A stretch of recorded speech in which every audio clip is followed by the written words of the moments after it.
कांग्रेस के पूर्व मंत्री और विधायक जीतू पटवारी ने कहा है कि कांग्रेस पार्टी पंचायत चुनाव को लेकर दृढ़ संकल्पित है।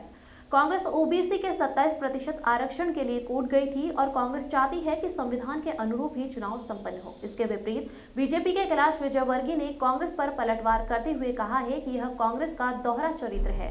एक तरफ कांग्रेस ओबीसी की तरफदारी की बात करती है, दूसरी तरफ कोर्ट में जाती है। कांग्रेस के कारण ही चुनाव स्थगित हुए हैं। कांग्रेस पार्टी पहले दिन से ये कह रही थी कि संवैधानिक दायरे में पंचायत चुनाव होने चाहिए।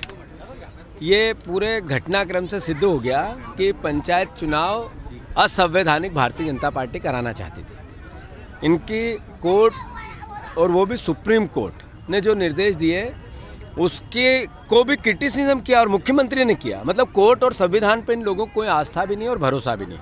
राज्यपाल से ये अध्यादेश लाए, राज्यपाल से ही निरस्त कराया।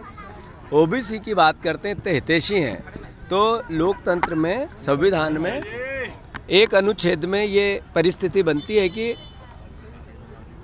ओबीसी का आरक्षण आप देश की सरकार को उसके अंतर्गत लाने की कोशिश करेंगे तो कोई चुनौती भी नहीं दे पाएगा संविधान के अनुरूप कोर्ट में भी।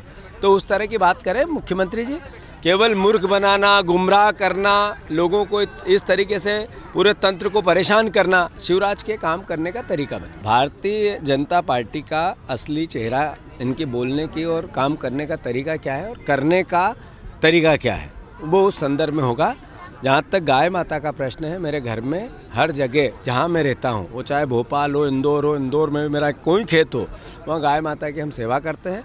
गाय इस देश की आस्थाओं का विषय है और गाय माता को उस रूप में माँ जैसा व्यवहार उसके साथ हो, इस तरह के भाव हर भारतीय के बनते हैं।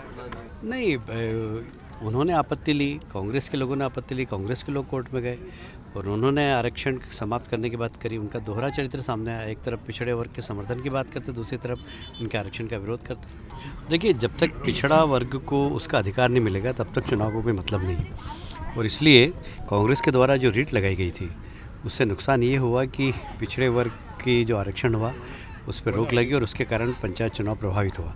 मुझे लगता है कि जिसका जो अधिकार है उसे मिलना चाहिए और अब जब भी चुनाव हो, हमारे पिछड़े वर्ग के जितने भी लोग हैं उनको बराबर उनका अधिकार मिले। सर, कमलनाथ जी कह रहे हैं